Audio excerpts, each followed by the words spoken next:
শংকৰ হৰি ভকতৰ জানা যেন কল্পতৰু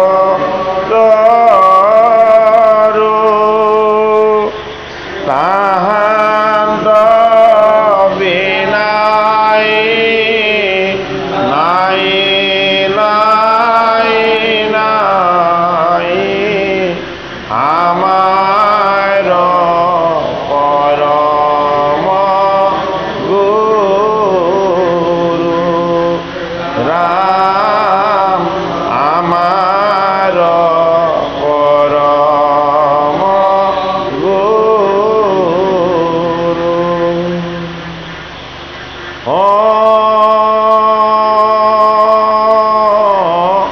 নমো ভগৱতে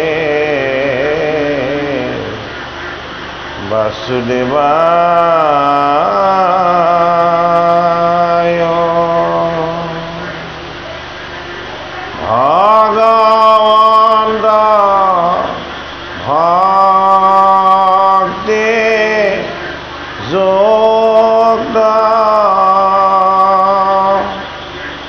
পুৰুষৰ আত্মবোধ কি আছিলে পাহৰি গৈছো ন মাধৱৰ প্ৰসাদে মিলয়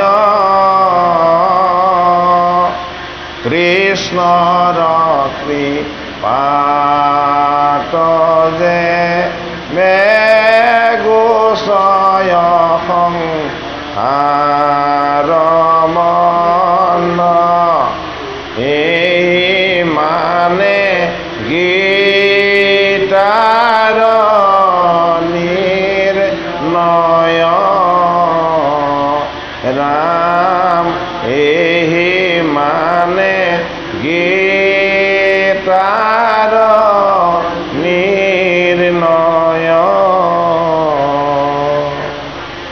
অষ্টম অধ্যায় অক্ষৰ ব্ৰহ্মবিদ এই শুনিত মেধ্যমাংস যাহাৰ ভোজ নোৱাৰাই খসি কৃষ্ণে তাইৰ পিলাষ্ট মাৰিমে আহিলা তথা পিতু দিলা গতি হেনয় কৃষ্ণৰ বনে হেন চাৰুকমতি কৃষ্ণে কহিল দয়ন্ত্ৰে সপ্তম অধ্যায় এই ব্ৰহ্ম কৰ্ম আদি যে পদাৰ্থ গোটা সাত পাৰ্থে বোলে শুনি মোক দৈব কিৰকু এই কাক বুলি ব্ৰহ্ম কৰ্ম কোন অধিভূত অধিদেৱ আধ্যাত্মক জানি কেন মতে এই অধিযজ্ঞ ভিন্ন কৰি কহিলা পূৰ্বতে কৃষ্ণে বোলে পাৰ্থ কিনো পুছিলা হা মৰ্ম যিগোট অক্ষৰ নিস্তে সেহি গোট ব্ৰহ্ম সবাকে বা পিয়াজটো আছে নিৰন্তৰ জাতু নচলয় এতে বুলয় অক্ষৰ কৃষ্ণে বোলে অক্ষৰ যে ব্ৰহ্ম কৰি বোলে সবা কবা পিয়াই আছে সেয়েতেকে নচলে অজীৱকে সে আত্মা বোল ও জানা ধনঞ্জয় এই স্বভাৱতে ভোক্তা ৰূপে এ দেহতে আছয় অদেৱক ঐদেশী যজ্ঞ অদ্ৰব্য কৰে ত্যাগ এ তাকে কৰ্ম বোলে জানি হে মোক মহাভাগ এই একদশ ইন্দ্ৰী মায়া মদয় অহংকাৰ এ পঞ্চভূত সূক্ষ্ম পঞ্চ এ তন্মাত্ৰ তাহাৰ এই শেষ বিষততে অদেহ হৈয়া যুত অজানি বাহা দেহকে বু লয় অধিভূত হে ৰাম অধিদেৱ যাক বুলি পুৰুষ বৈৰাগ্য এ সৰ্বঠায় থাকে সূৰ্য মণ্ডলৰ মাজ এ তেহু আদি পুৰুষ সৰ্ব দেৱতাৰ প্ৰতি অশেহী গাত অধিদেৱ অশেহী ভূত অধিদেৱ ই জানা মহামতি অময়ী অধিযজ্ঞ সভা হাৰে যন্ত্ৰজ্ঞামী এ প্ৰৱৰ্তক নিয়মাক এ প্ৰৱৰ্তক নিয়ামক এ ফলদাতাই আমি হে মুকয়ন্তৰ্যামী জানি অবুলয় ঈশ্বৰ অয়েহি বুদ্ধি নিষ্ঠা ভক্তি হে বাহে পুৰুষ হে আচুক জানিবে নাম লমে কবাৰ হে দেহে যত পাপ আছে হে চন্ন হুৱে তাৰ সৰ্বদা যে স্মৰে তাৰ এ কি কহিবু কথা মৃত্যুকালে স্মৰণৰ এ শুনিও ব্যৱস্থা ভগৱান কৃষ্ণই গীতাৰ অষ্টম অধ্যায়ত তেওঁৰ প্ৰাণৰ সখা অৰ্জুনৰ তাত্ত্বিক কেইটামান মনৰ সংশয় দূৰ কৰি দিব বিচাৰিছে। এতিয়া গীতাৰ তৃতীয় অধ্যায়ত কৰ্মযোগ ভগৱান কৃষ্ণই অৰ্জুনক কৈছে।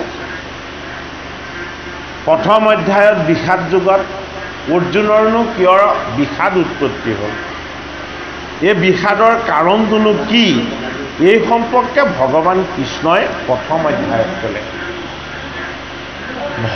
জীৱৰ বিষাদক কিদৰে ঈশ্বৰৰ প্ৰসাদলৈ নিব পৰা যাব।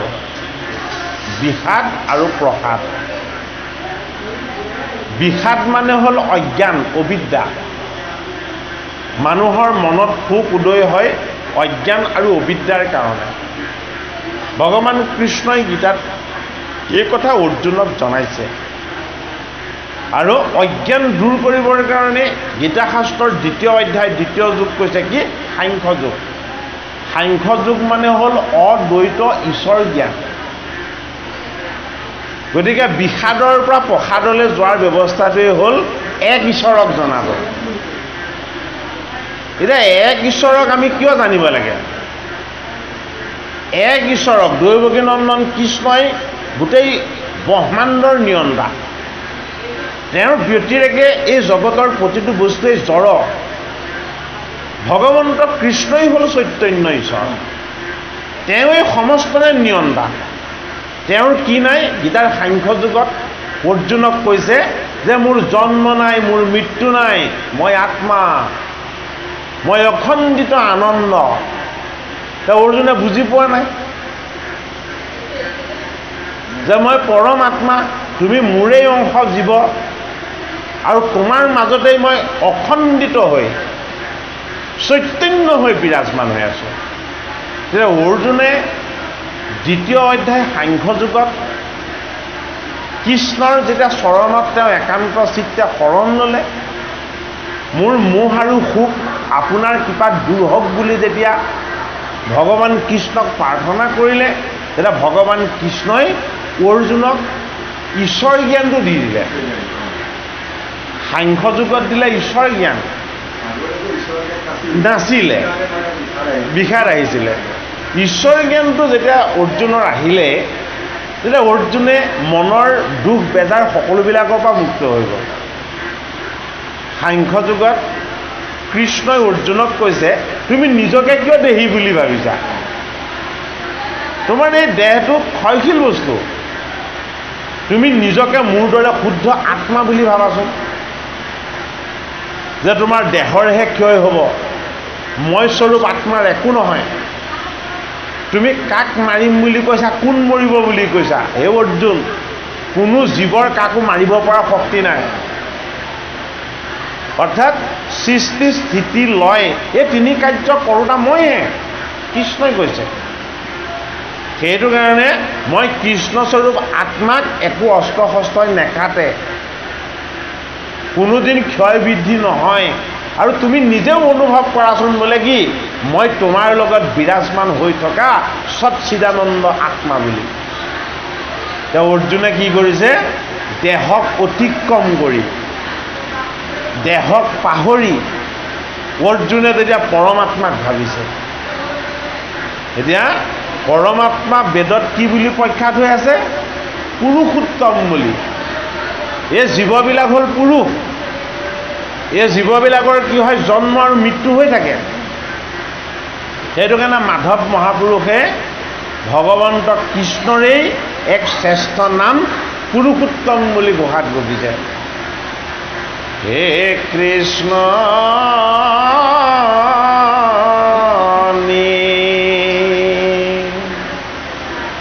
গদতি অৰ্জুনত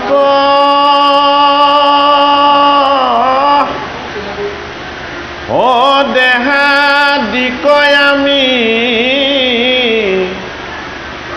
অতিক্ৰমী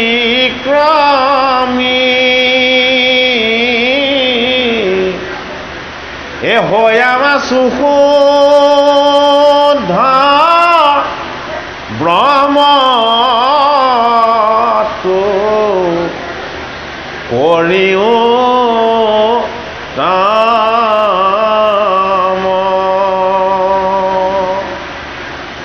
এহি হেতু জানা ইটো লোকে বেদত প্ৰখ্যাত ভূয়াই আছে। হে মোৰ নামই তু প্ৰসিদ্ধ পুৰুষোত্তম।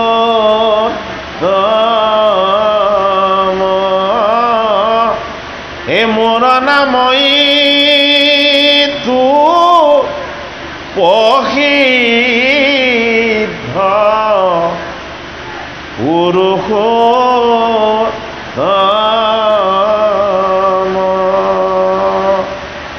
অৰ্জুনক দ্বিতীয় অধ্যায়ত কি বুলি জনালে?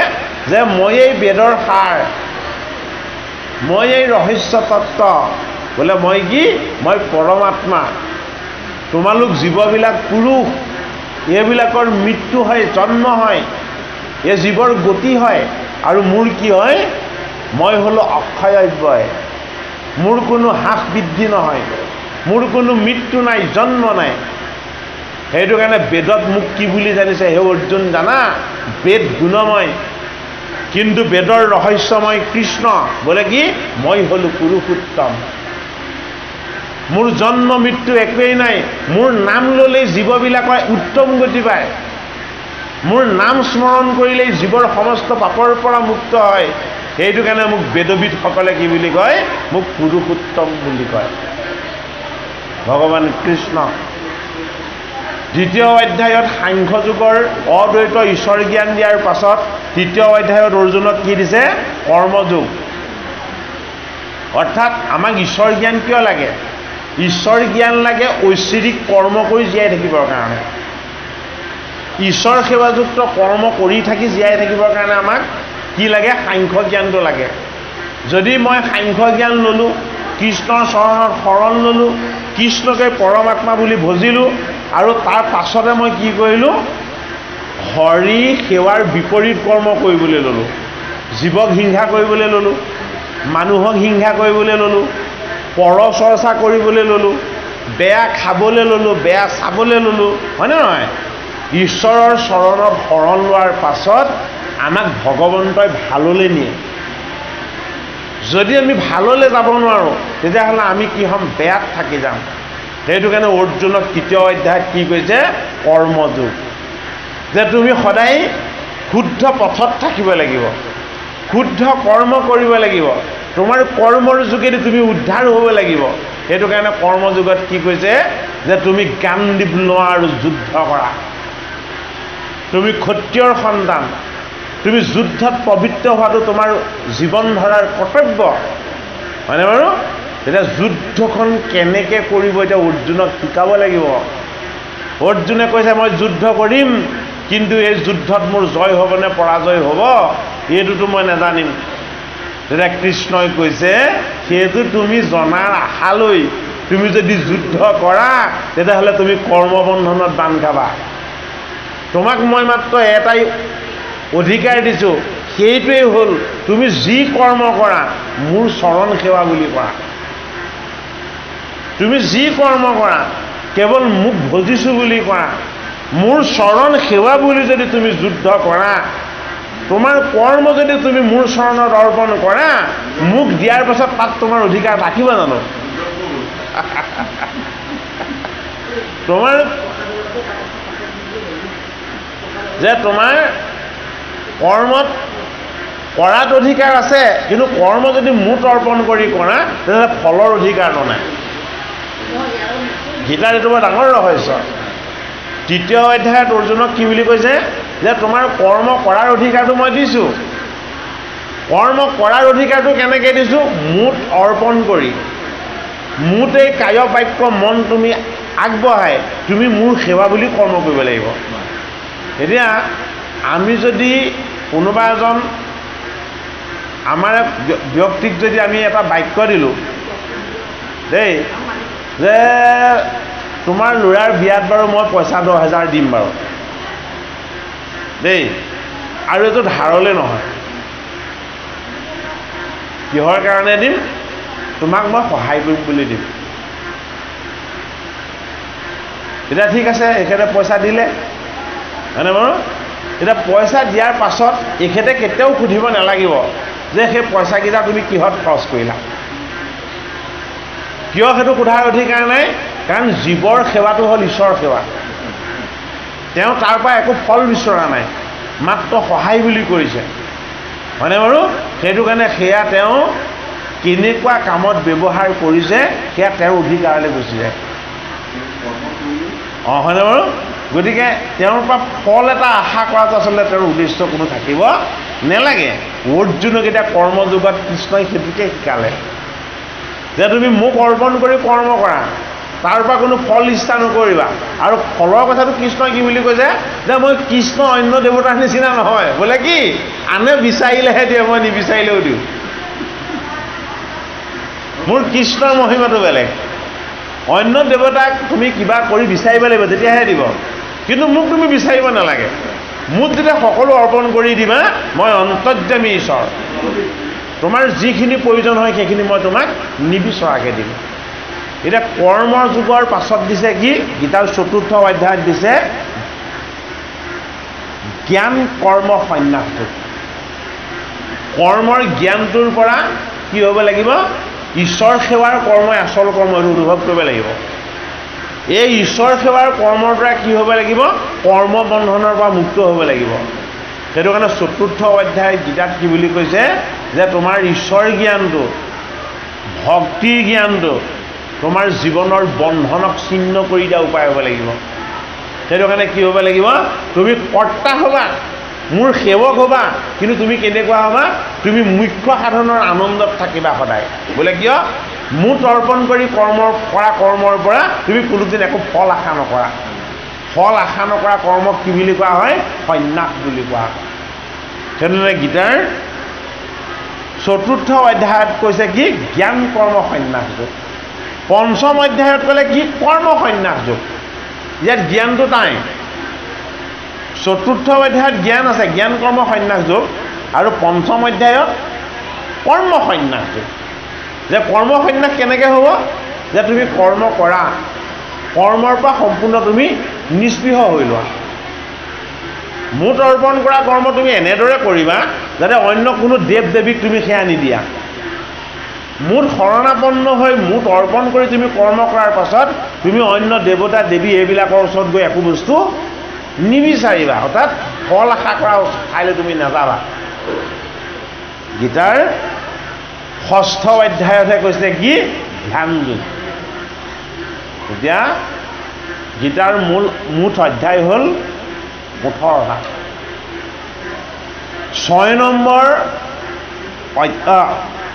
৬ নম্বৰ অধ্যায়টো হ'ল ধ্যান যোগ আৰু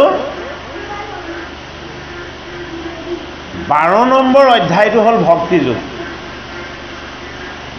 চাব দেই ৬ নম্বৰটো ধ্যান ১২ নম্বৰটো ভক্তি হয়নে আৰু ১৮ নম্বৰ যুগটো হ'ল মুখ্য যুগ সন্ন্যাস যুগ গতিকে গীতাৰ ১৮টা যুগক ৩টা ভাগত ভাগ কৰা আছে প্ৰথম যুগটো ধ্যান ধাৰণা ঈশ্বৰৰ স্বৰূপক উপলব্ধি কৰিব পৰাৰ যিটো জ্ঞান সেইটো কাৰণে প্ৰথম ৬টা যুগ হ'ল কি জ্ঞান যুগ তাৰ পাছৰ দ্বিতীয় ৬টা যুগ কি তাৰ পাছৰ দ্বিতীয় ৬টা যুগ হ'ল কৰ্মযুগ প্ৰথম ৬টা জ্ঞান কাৰণ অৰ্জুনৰ অজ্ঞান আহিছিলে বিষাদ আহিছিলে সাংখ্য জ্ঞানৰ যোগেদি তেওঁ বিষাদ দূৰ কৰি দিলে হয়নে এতিয়া জ্ঞানৰ শ্ৰেষ্ঠ স্তৰটো কি গীতা শাস্ত্ৰত কৈছে জ্ঞানৰ শ্ৰেষ্ঠ স্তৰটো হ'ল ধ্যান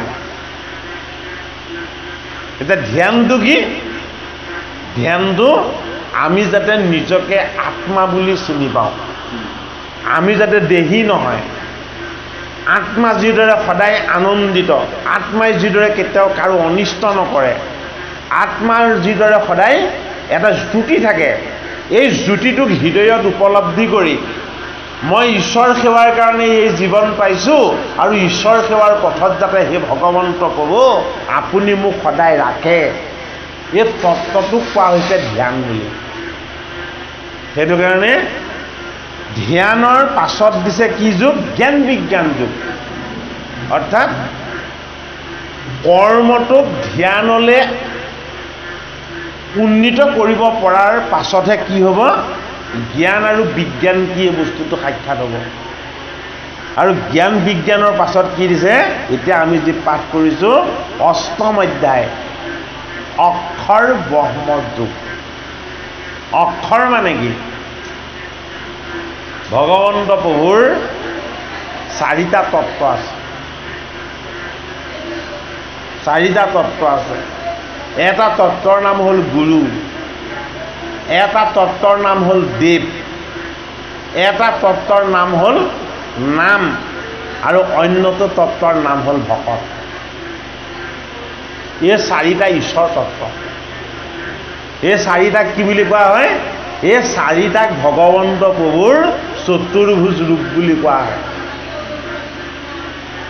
গুৰু দেৱ নাম আৰু ভকত এই ৪টা ভগৱন্তৰ চতুৰ্ভুজ ৰূপ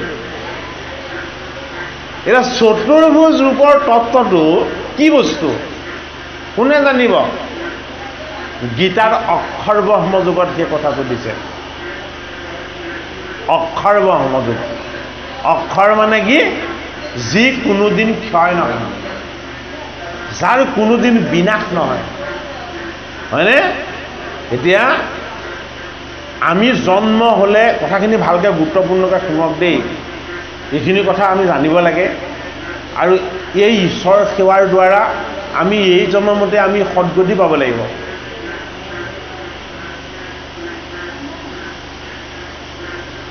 প্ৰথম যিটো তত্ত্বৰ কথা কৈছে সেই তত্ত্বটোৰ নাম হ'ল যে আমি অৰ্জুনে যিদৰে মই মোৰ আত্মীয়সকলক কিয় মাৰিম বুলি ভীতিগ্ৰস্ত হৈছে, আমাৰ প্ৰত্যেকৰে লগত জন্মসূত্ৰে এটা ভয় লাগি আহে প্ৰত্যেকৰে লগত।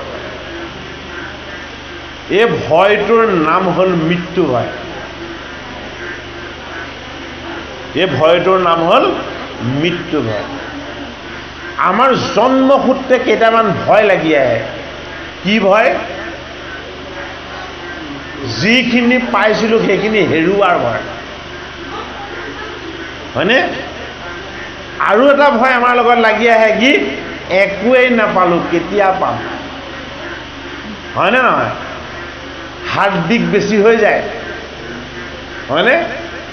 গতিকে এই ভয়বিলাক আমাৰ পৰা আঁতৰ কৰি কোনে দিব পাৰিব, হয়নে? ভয়ৰ পৰা জীৱক মুক্ত কৰি দিয়া কামটো যিজনে কৰি দিব পাৰে সেইজন অভয় ব্ৰহ্ম। 4টা ব্ৰহ্মৰ কথা ক'লোঁ নহয়। এক হ'ল অভয় ব্ৰহ্ম। অভয় ব্ৰহ্ম কোন? মাকৰ অসুখ হৈছিলে, টান নৰিয়া হৈছিলে। টান নৰিয়া হ'লত মাধৱে পাঠা ছাগলী এহাল দেৱী মালে আগবঢ়ালে। মাকৰ অসুখ তেতিয়া অলপ কমিলে। বৈনায়ক ৰামদাসক সেইটো কাৰণে কি কৰিছে যে তুমি ছাগলী দুটা বিচাৰি আনা, এই দুৰ্গা পূজা পাব হ'ল, ছাগলী দুটা বলি দিব লাগিব। এতিয়া ৰামদাস বৈনায়কে কি মাধৱৰ কথাত কাণ দিয়া নাই, আৰু এদিন কি বুলি ক'লে যে মই তোমাৰ নিচিনা ভয়াতুৰ নহয়।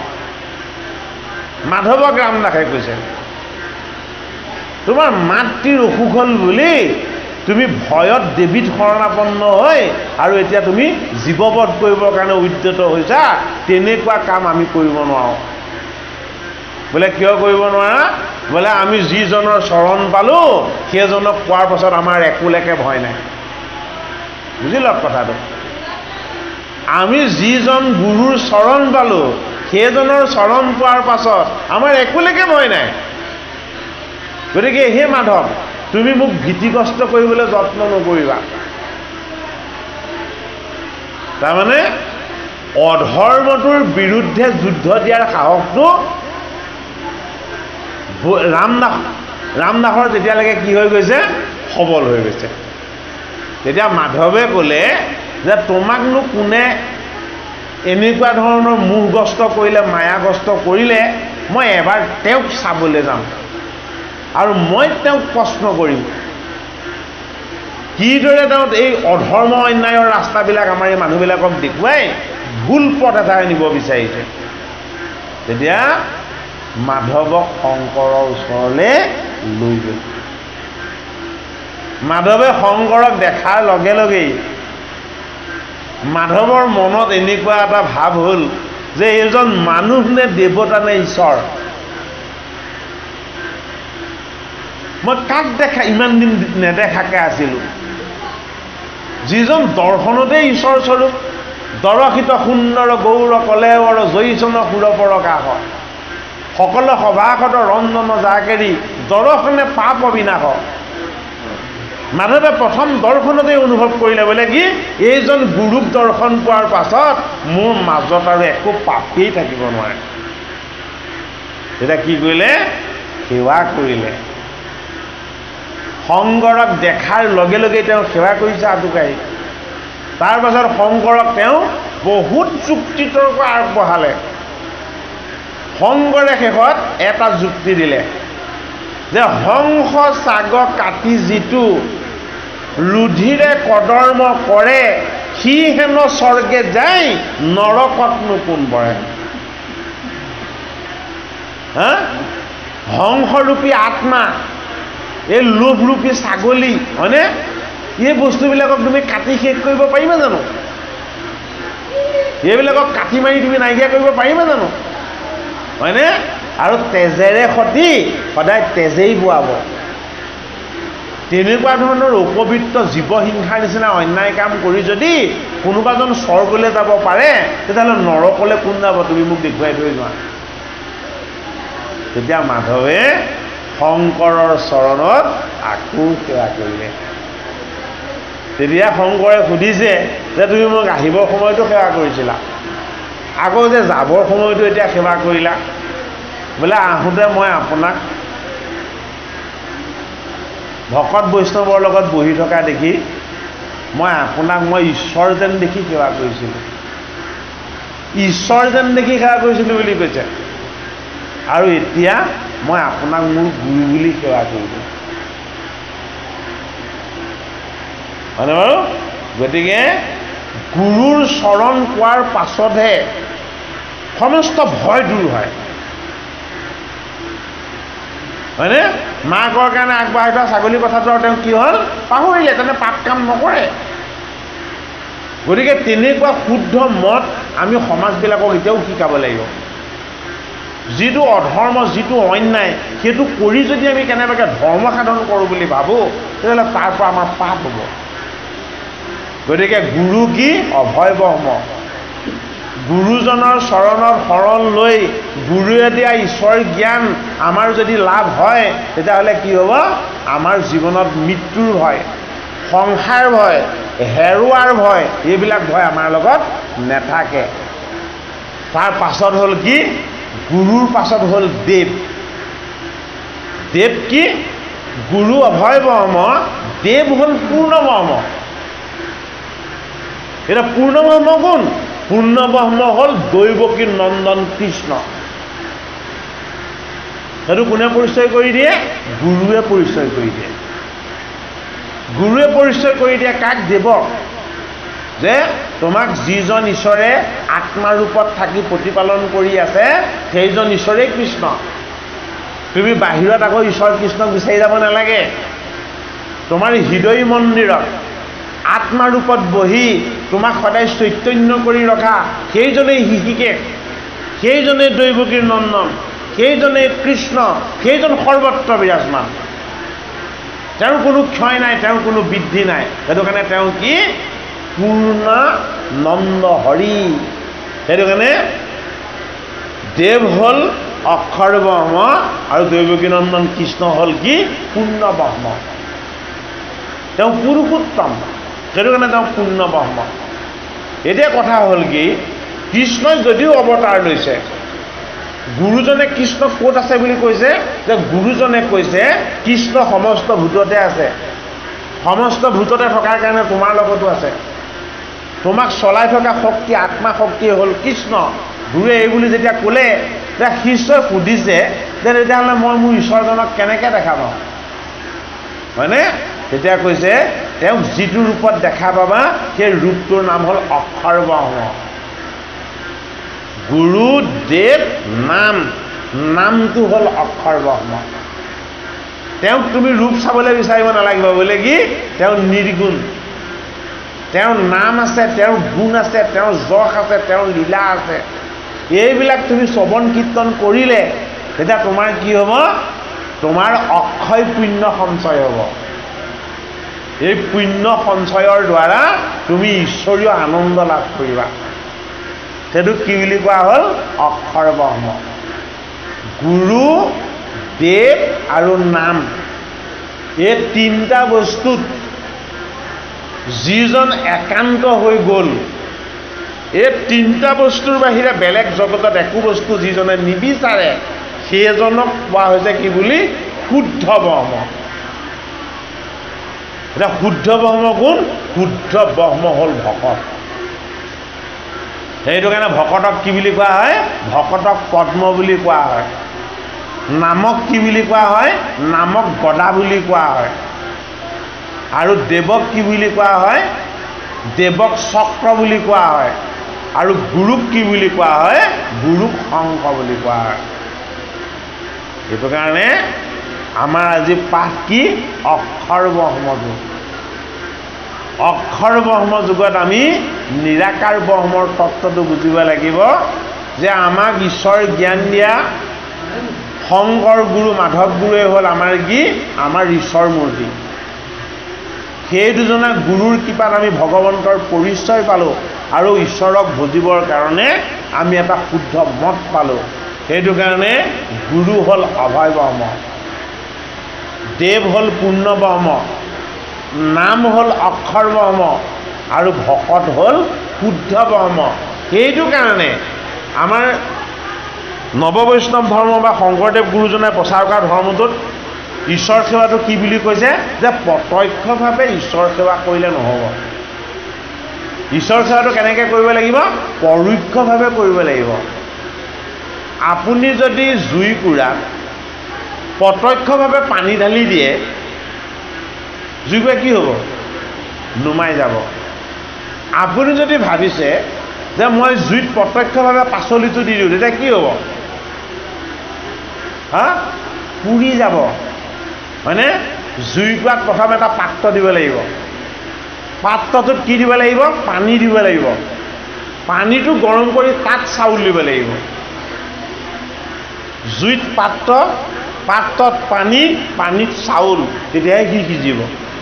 তেতিয়াহে ই আমাৰ খাবৰ কাৰণে উপযোগী হ'ব, অন্ন ব্ৰহ্ম হ'ব।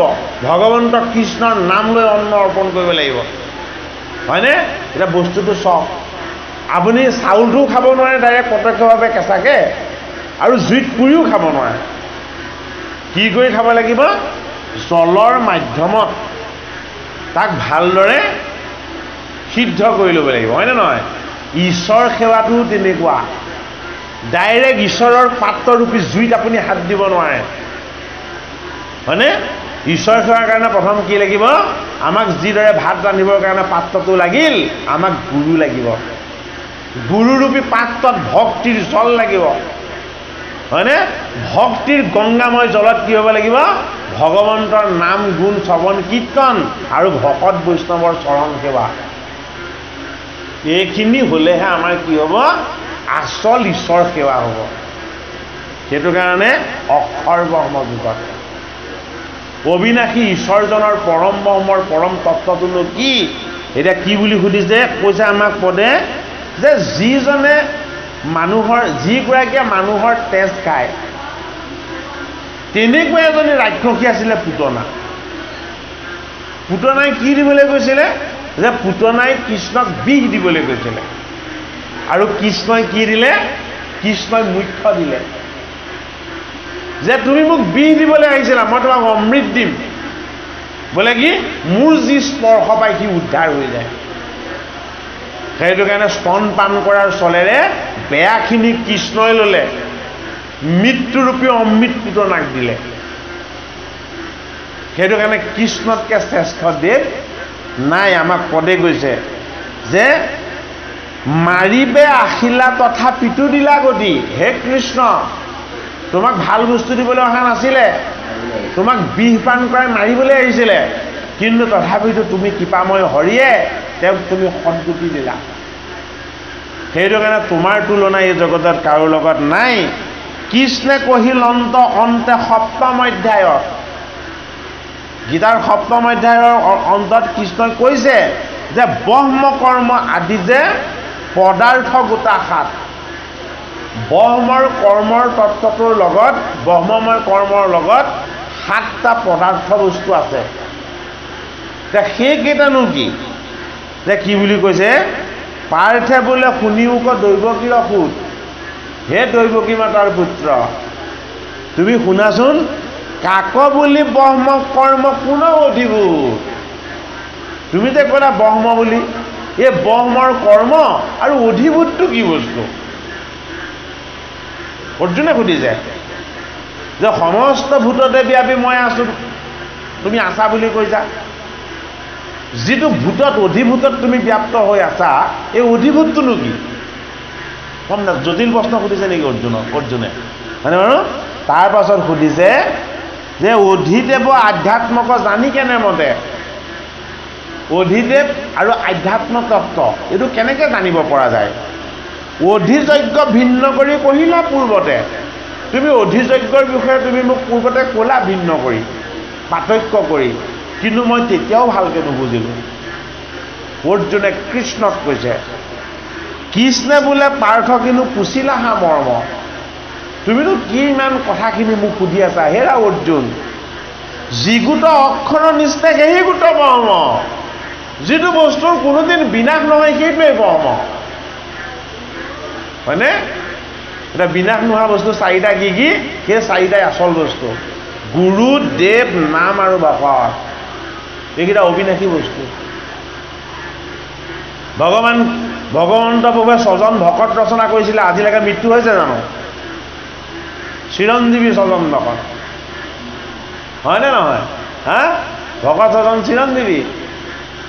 গতিকে সেই অৰ্থটোত কৈছে যে সবাকো ব্যাপিয়া যিটো আছে নিৰন্তৰ, জাতো নচলয় এতে ভুলয় অক্ষৰ।